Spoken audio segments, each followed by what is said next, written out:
तृतीय समुल्लासारंभ। आज तीसरे समुल्लास का प्रारंभ करते हैं।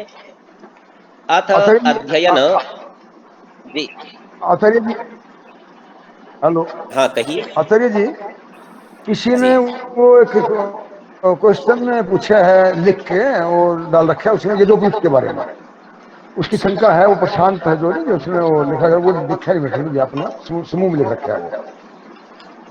ठीक है, संयोग से मेरे पास अभी तक प्रश्न पहुंचा नहीं है। यदि प्रशांत जी कक्षा में उपस्थित हो तो मौखिक रूप से ही अपना प्रश्न पूछ लेंगे। अच्छा अच्छा। प्रशांत जी कक्षा में ही नहीं है तो तो प्रतीक्षा प्रतीक्षा करेंगे जी। करेंगे। हाँ, वो उनका हमको प्रश्न मिल जाए या वे स्वयं कक्षा में हो उन्होंने तब उस प्रश्न को ले लेंगे। हाँ कोई बात नहीं, तभी लेंगे क्योंकि आप बोल देंगे आज उत्तर करेंगे, वे वंचित ही रह जाएंगे। उनको आने हाँ, देते ठीक हैं, बात है। उनको प्रश्न स्वयं करने देते हैं। चलिए आगे के पाठ का हम विचार कर रहे हैं। अथ अध्ययन अध्यापन विधिम व्याख्यास्यामः। पढ़ने और पढ़ाने की विधि की व्याख्या करेंगे। ये समुल्लास बड़ा ही रोचक है। वैसे तो इस ग्रंथ का प्रत्येक शब्द अपने आप में संजो के रखने के योग्य है, पर यह विषय इस प्रकार का है कि महर्षि स्वामी दयानंद सरस्वती जी के लिए मनुष्य के जीवन में यदि सबसे अधिक महत्वपूर्ण कोई वस्तु है तो ईश्वर के बाद वह वस्तु विद्या है। यूं समझिए, ईश्वर और विद्या को आप अलग अलग कर ही नहीं सकते। जो व्यक्ति जितना ही अधिक विद्या का ग्रहण करता जाता है और अपने आचरण में लाता जाता है, उतना ही वह ईश्वर के समीप होता जाता है। हम सब लोग ईश्वर की समीपता की अपेक्षा रखते हैं, सुख के लिए, अनंत सुख के लिए, आनंद के लिए, मुक्ति के लिए अर्थात मोक्ष के लिए। और उस तक पहुंचने का एक ही तरीका है, और वह तरीका है ज्ञान को बढ़ाना। ठीक इसी प्रकार से यहाँ जो ये तीसरा समोल्लास रखा, इसमें भी यह विद्या, यह ज्ञान किस प्रकार प्राप्त किया जाए और पढ़ाने वाले किस प्रकार इसको पढ़ावें, इसकी यहाँ पर चर्चा की है। तो कहते हैं अब तीसरे समुल्लास में पढ़ने का प्रकार लिखते हैं। हम सबको ये ध्यान रखना चाहिए, इस तीसरे समुल्लास में बहुत सामान्य प्रारंभिक ग्रंथों के उद्धरण से लेकर और बहुत विशेष जो सबसे अंत में पढ़े जाते हैं दर्शन ग्रंथों के उद्धरण तक आएंगे।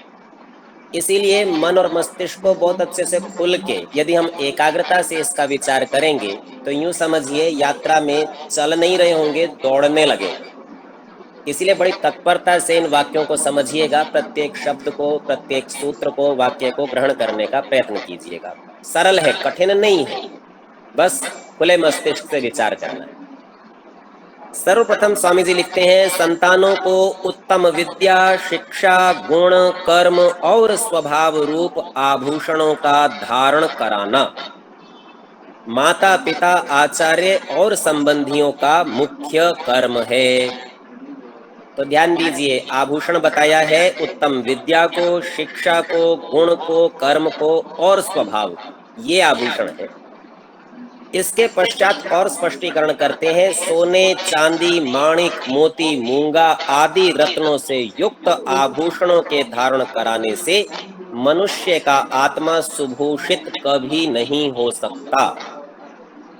इसको ऐसा समझिए, आपका शरीर प्रकृति का बना हुआ जड़ पदार्थ है और आपका आत्मा प्रकृति का बना हुआ नहीं अर्थात चेतन पदार्थ है। अब जड़ को जड़ से बढ़ाया जाता है, चेतन को जड़ से नहीं बढ़ाया जा सकता। तो इस शरीर के ऊपर आभूषणों के पहनने से आत्मा की कोई वृद्धि, कोई उन्नति नहीं हो सकती। तो बिल्कुल स्पष्ट सिद्धांत दिया, क्योंकि आभूषणों के धारण करने से केवल देह अभिमान, शरीर की सुंदरता का अहंकार, विषयासक्ति, कई आभूषणों के पहनने से आकर्षण पैदा होता है और उस विषय में आसक्ति हो जाती है, और चोर आदि का भय तथा मृत्यु का भी संभव है।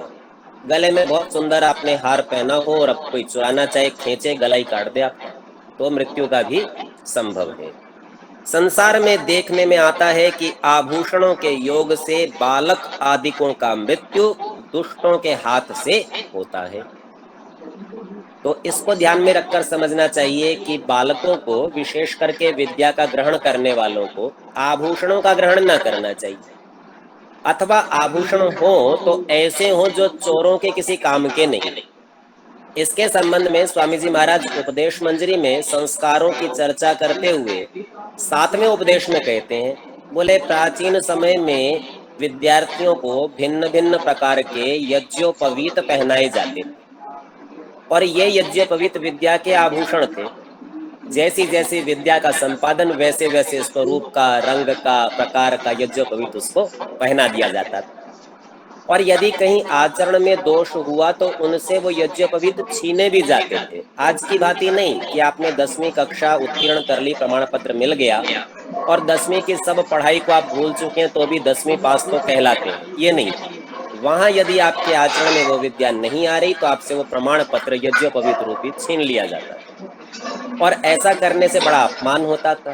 परिणाम स्वरूप व्यक्ति विद्या को प्राप्त करने को तो उत्साहित होता ही था, उसे बनाए रखने के लिए, सदा उपस्थित रहे, इसके लिए भी तत्पर रहता था और उससे समाज की उन्नति होती थी। तो ये ऐसा आभूषण है, चोर को चुराने की आवश्यकता नहीं। अब धागे को चुरा के करेगा क्या, उससे मिलेगा क्या? तो आभूषण हो तो इस प्रकार के हो, यदि हो भी तो। इसके अतिरिक्त तो जो आत्मा के आभूषण है वो तो संस्कार है, विद्या है, ज्ञान है, उत्तम गुण है, कर्म है और स्वभाव है। तो वह धारण करने चाहिए जो किसी से चुराए ही ना जा सके, मृत्यु का भय ही ना हो, उनके खो जाने का दुख ही ना हो। तो ऐसे आभूषणों का ग्रहण करना सर्वथा योग्य है। यहाँ एक श्लोक उपस्थित किया है। यह श्लोक स्वामी जी महाराज के द्वारा स्वयं निर्मित है। इससे समझना चाहिए कि स्वामी जी में काव्य की भी योग्यता थी। अब यहाँ कहते हैं, विद्या विलास मनसो धृतशील शिक्षा सत्य व्रता रहित मान मलापहारा संसार दुख दलनेन सुभूषिता ये धन्या नरा विहित कर्म परोपकारा। तो सबसे पहले विद्या विलास मनसो, जिसका मन विद्या के विलास में लगा हुआ है। विलास का मतलब है आनंद। तो बड़ा अधिक प्रसन्न होता है विद्या को पढ़ने से जिस व्यक्ति का मन, ऐसा जो व्यक्ति हो। पुनः कहते हैं धृतशील शिक्षा, धृत अर्थात धारण कर लिया, शील यानी स्वभाव और शिक्षा अनुशासन को, इन बातों को जिसने धारण किया। सत्य व्रता, सत्य व्रत से युक्त हो गया व्यक्ति। और रहित मान, मान यानी अहंकार से रहित हो चुका। मल अपहारा, मलों का अपहरण करने वाला, हटा देने वाला, दोषों को, अशुद्धियों को सदा हटाने के लिए तत्पर रहता है। संसार दुख दलनेन, संसार के जितने भी दुख हैं उनके दलन से, उनके कुचलने से, दुखों को नष्ट करने के द्वारा सुभूषिता ये, जो सुभूषित हुए, अर्थात ये जो ऊपर की बातें बताई ये आभूषण बनाए किसी व्यक्ति ने और इनसे वह अब सजा हुआ है। तो धन्या नरा, ऐसे मनुष्य धन्य है। विहित कर्म परोपकारा, तो परोपकार के कर्मों का ये विधान किए हुए हैं, अर्थात स्वयं सदा परोपकार में लगे रहते हैं। जिन पुरुषों का मन विद्या के विलास में तत्पर रहता, सुंदर शील स्वभाव युक्त, सत्य भाषण आदि नियम पालन युक्त और अभिमान अपवित्रता से रहित, अन्य की मलिनता के नाशक, सत्योपदेश विद्यादान से संसारी जनों के दुखों के दूर करने से सुभूषित, वेद विहित कर्मों से पराये उपकार करने में रहते हैं, वे नर और नारी धन्य हैं। तो यहाँ एकदम स्पष्टता के साथ कह दिया कि मनुष्य की सुंदरता किस बात में है और उसको कैसा व्यवहार आचरण करना चाहिए, कौन से आभूषण धारण करने चाहिए। ये किया कैसे जाएगा? तो कहते हैं इसलिए 8 वर्ष के हों तभी लड़कों को लड़कों की और लड़कियों को लड़कियों की शाला में भेज देने। शाला से तात्पर्य पाठशाला से है।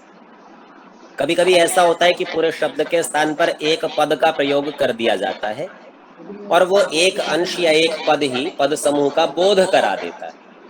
तो ऐसा कराने से यहाँ पर ये महाभाष्य का नियम है जिसके द्वारा इसका प्रयोग किया गया है, अर्थात शाला में भेज देने, पाठशाला में भेज देने। जो अध्यापक पुरुष व स्त्री दुष्टाचारी हो उनसे शिक्षा न दिलावे, तो अभी तो आजकल एक बात होती है कि आप विद्यालय में जाते हैं तो वहां पर आपका एक साक्षात्कार होता है माता पिता का कि भाई इनके बच्चे को पढ़ाना है कि नहीं। पर अध्यापकों का साक्षात्कार संभवतः नहीं होता, या हो सकता है किसी विद्यालय ने परंपरा प्रारंभ भी की। तो होना ये चाहिए कि वे ये मानकर चलते हैं कि आप तो पहले से ही परीक्षण करके आए ही हैं, आप तो जान के आए हैं कि ये विद्यालय ऐसा है, ये होगा। पुनरअपि जब आप वहाँ वार्ता करते हैं तो आपको परीक्षण की पद्धति आनी चाहिए जिससे आपको पता चले कि अध्यापक किस स्तर के हैं, और तत्पश्चात आपको ये निर्णय करना चाहिए कि यहाँ अपने बालक को रखना है या नहीं रखना है। तो आचार्य और अध्यापक के परीक्षण के पश्चात ही अपने बालक उनके हवाले करने चाहिए। कहते हैं कि जो पूर्ण विद्या युक्त धार्मिक हो वे ही पढ़ाने और शिक्षा देने योग्य हैं। अयोग्य अध्यापकों के हाथ में अपने बच्चों को कभी न सौंपना चाहिए। द्विज, द्विज शब्द को समझिए। द्वि माने दो, ज माने जन्म लेना, जिसका 2 बार जन्म होता है। अब 2 बार मनुष्य के रूप में ऐसा नहीं, एक बार माँ के गर्भ से और दूसरी बार आचार्य के गर्भ से। तो ये शिक्षा का जन्म दूसरा जन्म है। अच्छा, यहाँ इस शब्द का बहुधा प्रयोग होता है, समाज में ये खूब प्रचलित है। इसी को ही सवर्ण नाम से भी कह दिया जाता है। 3 वर्ण द्विजातियां कहलाती हैं, ब्राह्मण, क्षत्रिय और वैश्य। हम सब इस शब्द से ये जान रहे हैं कि जन्म 2 तरह से होता है, एक माँ से और एक शिक्षा यानी विद्या से। ऐसे में जो माँ से या पिता से जो उत्पत्ति है उस वर्ण को तो हम स्वीकार करते हैं, ये विद्या से जो उत्पत्ति है इसके वर्ण को क्यों स्वीकार नहीं करना चाहते? यदि मैं ब्राह्मण परिवार में पैदा हो गया तो मैं जीवन पर्यंत ब्राह्मण तो बने रहना चाहता हूँ, पर यदि विद्या के गर्भ में जाकर और मैं शूद्र बन के निकला, कुछ पढ़ नहीं सका, तो मैं ये स्वीकार नहीं करना चाहता कि मैं शूद्र बन गया हूँ। तो ये एक प्रकार का अन्याय है। सबको इस बात का ध्यान करना चाहिए कि जन्म केवल माता पिता से नहीं होता, विद्या से भी होता है, और उसी आधार पर किसी व्यक्ति को द्विज कहा जाता है। जब तक दूसरी बार जन्म ना हो ले तब तक वह व्यक्ति शूद्र ही है, चाहे उसके माता पिता किसी भी वर्ण के हो, क्योंकि अभी तक तो वो एकज है, द्विज नहीं बना है। द्विज बनने से उन 3 वर्णों में आने का अधिकारी होगा।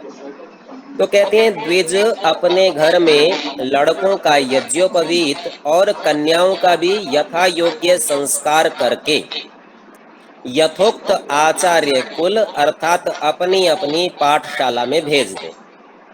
हमारे पास श्रीमान प्रशांत जी का प्रश्न भी पहुंच गया है, यद्यपि वे कक्षा में दिखाई नहीं पड़ रहे।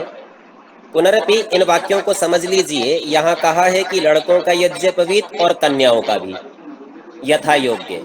अच्छा, ऐसा नहीं है कि खाली वो 3 धागे पहना दिए तो काम हो गया।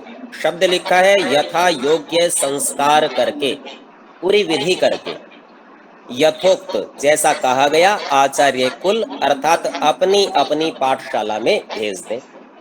आप देखेंगे एक यज्ञोपवीत तो घर पे ही कर दिया, और अब जब गुरुकुल में जाएंगे तो वहां पर भी उपनयन संस्कार होगा, वहां फिर यज्ञोपवीत पहनाएंगे।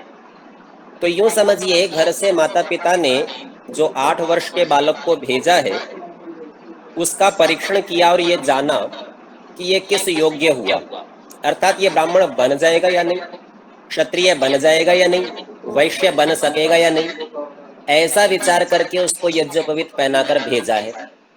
तीनों ही वर्णों के यज्ञोपवीत भिन्न भिन्न प्रकार के हुआ करते थे, किसी का कपास का, किसी का मूंज का, किसी का रेशम का। अब ऐसे में जब वो गया तो वहां जाकर आचार्य परीक्षा लेगा, और परीक्षा लेने के बाद वो फिर दोबारा यज्ञोपवीत देगा। यूं समझिए ये दूसरे जन्म की प्रक्रिया है। अब वो देखेगा कि ये ब्राह्मण बनना चाहता तो है, पर योग्यता प्रदर्शित कर रहा है या नहीं, इसका आचरण तदनुकूल है या नहीं। और इस दूसरी बार के यज्ञोपवीत के पश्चात वह उसको उसी के अनुकूल शिक्षा देगा। शिक्षा देते हुए ब्रह्मचारी वहां 8 वर्ष, 12, 18, 20, 24 जितने वर्ष भी गुरुकुल में रहेगा, और पढ़ के जब निकलेगा तब पुनः वो आचार्यों की पीठ अर्थात जितने आचार्य हैं मिलके पुनः निर्णय करेंगे कि इसे ब्राह्मण बनाना चाहते थे, ये ब्राह्मण बन गया या नहीं, क्षत्रिय बनाना चाहते थे, बन गया या नहीं। और तब उसका तीसरी बार यज्ञोपवीत होगा, और उस यज्ञोपवीत के समय समाज में घोषणा की जाएगी कि हाँ, अमुक व्यक्ति ब्राह्मण बना, अमुक व्यक्ति क्षत्रिय बना और अमुक व्यक्ति वैश्य बना। जो इन तीनों से ही रह जाएगा तो घोषणा उसकी भी होगी कि अमुक व्यक्ति तो शूद्र ही रह गया। मैं आपको बताऊंगी अब ये कैसे। ध्यान रखिए, पहले 3 वर्णों का तो यज्ञोपवीत होता है और उस प्रकार करके भेजते हैं। यज्ञोपवीत शूद्र का भी होता है और उसको यज्ञोपवीत इसलिए दिया जाता है कि ये सबका सामान्य है, इसको पढ़ के जैसी योग्यता प्राप्त कर ले वैसा यज्ञोपवीत आभूषण इसे आगे मिल जाए। यहाँ इस सारे व्याख्यान में आप समझिए, यज्ञोपवीत एक प्रमाण पत्र जैसा है। जैसे आप कोई कक्षा उत्तीर्ण करना चाहें और आपने तृतीय श्रेणी 3rd क्लास से वो कक्षा पास की तो आपको प्रमाण पत्र मिला और उस पर लिखा सामान्य योग्यता। लेकिन आपने थोड़ा अधिक परिश्रम किया और द्वितीय श्रेणी 2nd क्लास हो गई तो लिखा अच्छी योग्यता। और आप प्रथम श्रेणी में आ गए तो श्रेष्ठ बता दिया गया। अथवा आपने कक्षा में ही प्रथम स्थान प्राप्त कर लिया तो सर्वश्रेष्ठ प्रथम विशेष योग्यता, ऐसा कुछ लिखा गया। तो आप देखते हैं कि ये यज्ञोपवीत केवल और केवल प्रमाण पत्र है। श्रीमान प्रशांत जी ने जो हमारे सम्मुख प्रश्न उठाया, उन्होंने कुछ स्वरूप ऐसा बनाया है कि अन्य संप्रदायों में कुछ ताबीज पहनाने का, धागे बांधने का विधान चलता है। आर्य समाज में भी तो ये धागा ही बांध रहे हैं। तो ध्यान दीजिए, ये धागा सार्थक है जैसे प्रमाण पत्र की सार्थकता होती है। और अन्य जो भी ताबीज, मालाएं या धागे आदि बांधे जाते हैं, जो बंधन दिए जाते हैं, वे मात्र बंधन ही होते हैं, उनका किसी भी क्रिया से कोई संबंध नहीं होता। यहाँ यूं भी समझिए, जैसे आप आभूषणों को पहनकर स्वयं को बड़ा ही आकर्षक सुंदर बनाते हैं और अपने महत्व का प्रदर्शन करते हैं, यही स्थिति यज्ञोपवीत के द्वारा अपना महत्व और विद्या के प्रदर्शन की। जबकि ताबीज आदि को पहनकर आप सुंदर तो लगते नहीं, प्राय करके लाल काले धागे होते हैं, हरे धागे होते हैं, और इन्हें आप वस्त्रों के नीचे पहनना पसंद करते हैं। कभी कभी होता है कि आप इनका प्रदर्शन करते हैं, पर वो भी हठात करते हैं, बलात्, अर्थात आप जिद लगाते हैं नहीं इसको दिखाना चाहिए ऐसा, और इनको छिपाना चाहते हैं, अर्थात आप ये स्वयं मानते हैं कि मैं इनके बंधन में हूँ। अच्छा, यदि आप ऐसा न भी माने तो भी जो ये ताबीज आदि पहनाए जाते हैं, जिन समस्याओं के समाधान के लिए ये पहनाए जाते हैं या जिस लाभ की कामना से ये धारण किए जाते हैं, उनका इसके साथ कोई संबंध नहीं है। इनके पहनने से कोई बता नहीं सकता कि आप में ये विशेषता है या आपकी ये समस्या है। जबकि यज्ञोपवीत के देखने से ये कहा जा सकता है कि ये अमुक वर्ण का है। प्राचीन समय में जब सभी विद्यार्थी गुरुकुलों में जाते थे तो वहां ऐसा होता था कि यज्ञोपवीत को देखकर दक्षिणाएं दी जाती थी। तो भिक्षा के लिए जाते थे। जब भिक्षा के लिए जाते थे तो पता चलता था ब्राह्मण है थोड़े से काम चल सकता है, और क्षत्रिय है तो अधिक चाहिएगा क्योंकि शारीरिक श्रम करता है। तो उनके जो भिक्षादाता ग्राम के, नगर के लोग थे, वे उसको उसी प्रकार का ही सहायता प्रदान करते थे। तो जैसी उसकी योग्यता और उसका उसी प्रकार का सम्मान भी। यदि ब्राह्मण वर्ण का यज्ञोपवीत पहने हुए कोई व्यक्ति आया तो उसका विशेष सम्मान और धर्म संबंधी चर्चा, और क्षत्रिय वर्ण का आया तो शस्त्र संबंधी, रक्षा संबंधी चर्चा उनसे की जाती थी। ये सब भिक्षाएं अथवा दक्षिणाएं ज्ञान के आदान प्रदान के पश्चात होती थी। ऐसा नहीं कि केवल हाथ फैला लिया और मिल गया, ऐसे नहीं। तो प्रत्येक बात की व्यवस्था बनी हुई थी और इस व्यवस्था के हेतु होने से इन यज्ञोपवीतों की उपयोगिता थी। सो आर्य समाज में जो यज्ञोपवीत पहनाए जाते हैं वे सार्थक हैं, और इससे इतर जो धागे ताबीज आदि बांधे जाते हैं वे निरर्थक होने से त्याज्य हैं। ये यज्ञोपवीत का धारण करना अपनी ईमानदारी का प्रदर्शन भी था, क्योंकि 3 धागों में 3 ऋणों की चर्चा थी। तो जैसे आपने किसी से ऋण लिया हो, कर्जा लिया हो, और आप उसकी उपस्थिति में ये कहें मुझे अच्छे से स्मरण है जी, आपका धन लौटाना है, मैं तत्पर हूं, मैं कर रहा हूं इस प्रक्रिया, तो ऋण देने वाले को भी बड़ा विश्वास रहता है और आपका भी मान होता है कि बहुत ईमानदार सज्जन आदमी है, लिया है तो देंगे और जैसा कहा है वैसा करेंगे। इसके स्थान पर आप ऋण ले लें और मुंह छिपाकर दाएं बाएं भागते फिरें तो प्रतीत होगा कि आप असत्यवादी हैं, मिथ्याचारी हैं और भ्रष्ट हैं। ऐसे व्यक्तियों से समाज को हानि होती है, समाज इनसे बचना चाहता है। सो यज्ञोपवीतों का पहनना अपने इन ऋणों का प्रदर्शन, अपनी ईमानदारी और उच्च आचरण का प्रदर्शन है। इसीलिए भी इन यज्ञोपवीत के धारण करने की सार्थकता है। इस हेतु से यज्ञोपवीत ताबीज के समान नहीं। तो यहाँ कहा कि यथोक्त आचार्य कुल अर्थात अपनी अपनी पाठशाला में भेज दें। विद्या पढ़ने का स्थान एकांत देश में होना चाहिए। और वे लड़के और लड़कियों की पाठशाला 2 कोश एक दूसरे से दूर होनी चाहिए। सहशिक्षा का सीधा यहाँ निषेध किया जाता है। जो वहां अध्यापिका और अध्यापक पुरुष व भृत्य अनुचर हों, भृत्य कहते हैं कर्मचारी को, नौकर को, सेवक को, अनुचर भी वे ही हैं, भृत्य अनुचर हों, वे कन्याओं की पाठशाला में सब स्त्री और पुरुषों की पाठशाला में पुरुष रहें। स्त्रियों की पाठशाला में 5 वर्ष का लड़का और पुरुषों की पाठशाला में 5 वर्ष की लड़की भी न जाने पावे, जिसकी चर्चा हम पिछले समुल्लास में ब्रह्मचर्य से संबंधित कर चुके हैं। अर्थात जब तक वे ब्रह्मचारी व ब्रह्मचारिणी रहें, तब तक स्त्री व पुरुष का दर्शन, स्पर्शन, एकांत सेवन, भाषण, विषय कथा, परस्पर क्रीड़ा, विषय का ध्यान और संग, इन 8 प्रकार के मैथुनों से अलग रहें और अध्यापक लोग उनको इन बातों से बचावें। तो मनुस्मृति में ये 8 प्रकार के मैथुन माने गए हैं, अर्थात ब्रह्मचर्य के नाश के कारण इनसे बचना चाहिए और अध्यापक लोग उनको इन बातों से बचावें, अर्थात इस प्रकार की व्यवस्था करें कि ये दोष न होने पावे, जिससे उत्तम विद्या, शिक्षा, शील, स्वभाव, शरीर और आत्मा बल युक्त होके आनंद को नित्य बढ़ा सके। अब यहाँ कुछ पुस्तकों में आत्मा के लिखा हुआ है, इस शब्द की कोई उपयोगिता नहीं है, इसके बिना वाक्य सार्थक है, तो तात्पर्य के नियम का, आकांक्षा के नियम का प्रयोग करके मैंने इसका पाठ नहीं किया है। आप में से भी जो लोग इसे उचित समझे हटा सकते हैं, किसी को इसकी सार्थकता लगे तो प्रयोग भी कर सकते हैं। तो यहाँ पूरी पढ़ने पढ़ाने का जो लक्ष्य है वो उत्तम विद्या, शिक्षा, शील, स्वभाव, शरीर और आत्मा का बलवान होना। अच्छा, इन सब के द्वारा भी अंतिम लक्ष्य है आनंद को बढ़ाना, वह प्राप्त करना ही लक्ष्य है। पाठशालाओं से 1 योजन अर्थात 4 कोश दूर ग्राम व नगर रहे। सबको तुल्य वस्त्र, खान पान, आसन दिए जाएं, चाहे वह राजकुमार व राजकुमारी हो, चाहे दरिद्र के संतान हो, सबको तपस्वी होना चाहिए। तो विद्यालय में किसी को कोई भी विशेष सुविधा कभी नहीं मिलेगी, सब समान रूप से रहेंगे। तो किसी ने इस बात का अभिमान ही न रहेगा कि मैं बहुत धनिक हूँ, किसी को ये नहीं लगेगा कि मैं दरिद्र हूँ, क्योंकि समान सुविधाएं, समान शिक्षा, समान अध्यापक, समान दिनचर्या और समान तप करना होगा। उनके माता पिता अपने संतानों से व संतान अपने माता पिताओं से न मिल सकते, इस प्रकार की व्यवस्था करनी। अच्छा, विचार करके देखिए, 8 वर्ष के बालक को आप गुरुकुल में ले गए, 8 वर्ष के बालक की स्मरण शक्ति बहुत अच्छी नहीं होती। किसी बालक के माता पिता यदि बहुत अल्पकाल में, शैशवावस्था में ही मर जाए, मृत्यु को प्राप्त हो जाए, तो वह अपने माता पिता की शक्ल भी भूल जाता है। 8 वर्ष का बालक चला गया और कल्पना कीजिए 24 वर्ष तक गुरुकुल में रहा, 32 का, 36 का, 44 का, या जैसा स्वामी जी लिखते हैं 48 वर्ष में विवाह के लिए लौटा। तो 48 में लौटा तो 40 वर्ष से जिन माता पिता को नहीं देखा, उनको पहचानेगा तो नहीं, अपने घर का ही रास्ता भूल चुका होगा, अब कैसे अपने घर आएगा। इसकी एक बड़ी सुंदर युक्ति प्राचीन समय में होती थी। वहां ये होता ही नहीं था कि जिस माता पिता ने संतान को उत्पन्न किया उसको वो देते ही नहीं थे। वो ये देखते थे कि पढ़ लिख के ये ब्राह्मण बना तो उसके योग्य माता पिता की खोज होती थी और उन माता पिता को दे देते थे, भाई तू तो इस परिवार में जाने योग्य है, वहां पहुंच जा।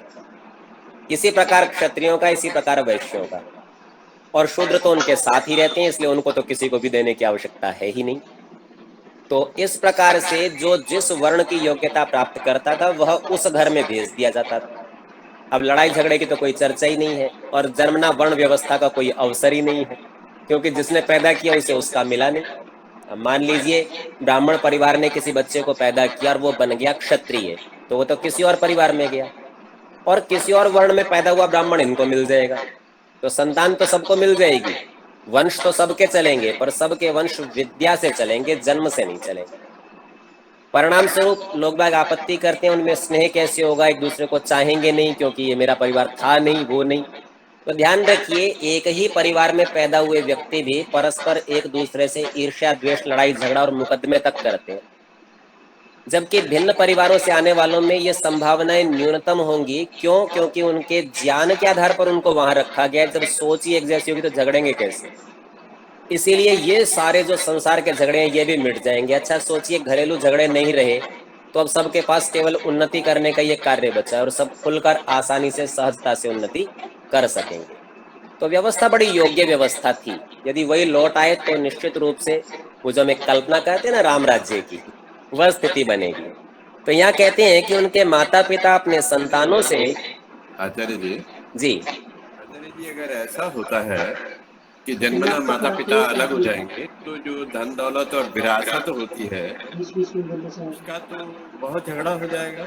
उसमें तो कोई इसका ताल्लुक नहीं है उस धन दौलत से, वो उसके हवाले हो जाएगा और जिसका था वो कहीं और पहुंच गया, तो उधर ही हो गया।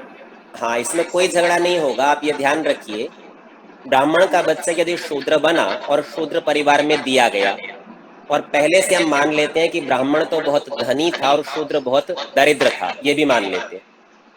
ऐसी परिस्थिति में ब्राह्मण का बच्चा ये कहे मैं धनी परिवार में पैदा हुआ और दरिद्र में गया, तो वो कुछ भी झगड़ा करने का, मुकदमा करने का अधिकारी नहीं है, क्योंकि धन संपत्ति सुख की सामग्री और सुख के साधन योग्यता से मिलने चाहिए और राज्य की ओर से यह व्यवस्था रहेगी। यदि संविधान इस प्रकार का होगा तो मुकदमा कैसे करोगे? तो कोई भी झगड़ा नहीं हो सकेगा। प्रथम तो आप भूल ही जाओगे आपका परिवार कौन सा इतने लंबे काल में, याद रह भी गया अथवा दिला भी दिया किन्हीं लोगों ने, तो आप अधिकारी नहीं हो। तो जिस चीज पर आपका अधिकार नहीं है उसके लिए आप दावा नहीं कर सकते। इसीलिए किसी भी प्रकार के कोई भी मुकदमे का अवसर नहीं। और जो व्यक्ति दरिद्र के घर में, शूद्र के घर में अथवा किसी अन्य वर्ण में पैदा होकर धनी ब्राह्मण के यहाँ आ गया, तो उसकी योग्यता है, उसका पुरस्कार है। आज भी जैसे कोई व्यक्ति अच्छा पढ़ लेता है और उसको अच्छा कोई सेवा कार्य वेतन अच्छा 1 लाख 5 लाख 1 करोड़ ऐसा मिल जाता है, जिसे आप पैकेज कहते हैं, तो दूसरा व्यक्ति ये दावा थोड़ी करता है कि साहब मैं अधिक अमीर था इसलिए मेरे को बड़ा पैकेज मिलना चाहिए था। ऐसा नहीं होता। तो ये जितने भी मानदेय हैं ये सब के सब योग्यता पर हैं, और जो माता पिता की संपत्ति में उत्तराधिकार है वह भी मानदेय है, क्योंकि जिसको आपने गुरुकुल में पढ़ा लिया वह इतना योग्य हो चुका है कि बिना माता पिता के पास जाए भी अपना जीवन यापन कर सकता है, अपना परिवार चला सकता है। और गुरुकुल केवल मात्र शिक्षा का केंद्र नहीं था, व्यवस्था का था। तो समाज की व्यवस्था, चाहे वो क्षत्रिय निकालने हो तो यूं समझिए जिसे आप मिलिट्री स्कूल कहते हैं वो भी तो गुरुकुल ही था। जिसे आप एकेडमिक और ये कमर्शियल जो समूह कहते हैं, समवाय, यह भी तो गुरुकुल ही था, वही तो निकालता था व्यवसाय कैसे करना है। तो समझिए पूरे राष्ट्र की व्यवस्था गुरुकुल से चलती थी। परिणाम स्वरूप वहां से पढ़ के निकला विद्यार्थी उस व्यवस्था का अंग, वहीं का कर्मचारी, वहीं सेवा कार्य, वहीं से वेतन प्राप्त करे, चाहे तो गुरुकुल में रह के पढ़ाए और चाहे तो आगे की व्यवस्था देखे। तो वह सर्वतंत्र, स्वतंत्र और समर्थ हो जाता था। परिणाम स्वरूप माता पिता की अपेक्षा ही नहीं रहती थी, परंतु माता पिता वृद्ध हो गए हैं, उन लोगों की सेवा के निमित्त से इन्हें वापस घरों में भेजा जाता था और अपनी अपनी योग्यता वाले घरों में ही भेजा जाता था। इस प्रकार किसी के पास किसी भी बात की कमी नहीं रहती थी। यदि कभी संयोग से हो भी तो वह व्यवस्था करने का अधिकार राज्य का था। राजा इस व्यवस्था को देखता था कि इन्हें कुछ नहीं मिल सका तो इनकी व्यवस्था कैसे करनी। तो कोई भी मुकदमा, कोई भी झगड़ा इसमें संभव ही नहीं था। ये पूरी व्यवस्था ठीक ठीक बनी हुई थी, और जब तक ये वर्ण व्यवस्था चली तब तक इस राष्ट्र में अत्यंत सुख भी रहा, आनंद की वर्षा हुई, उन्नति हुई, ऐसी उन्नति जिसकी कल्पना नहीं की जा सकती। तो कहते हैं कि संतान से माता पिता और माता पिता से संतान न मिले और न किसी प्रकार का पत्र व्यवहार एक दूसरे से कर सकें, जिससे संसारी चिंता से रहित होकर केवल विद्या बढ़ाने की चिंता रखें। संपूर्ण संसार में एक ही कर्तव्य था और वो था केवल विद्या की उन्नति। जब भ्रमण करने को जाएं तब उनके साथ अध्यापक रहें निरीक्षण के लिए, जिससे किसी प्रकार की कुचेष्टा न कर सकें और न आलस्य प्रमाद करें। इसके आगे की चर्चा मनुस्मृति के श्लोक के प्रमाण से करेंगे। आज के पाठ का हमारा समय समाप्त होता है, सो शेष चर्चा अगली कक्षाओं में करेंगे। ओ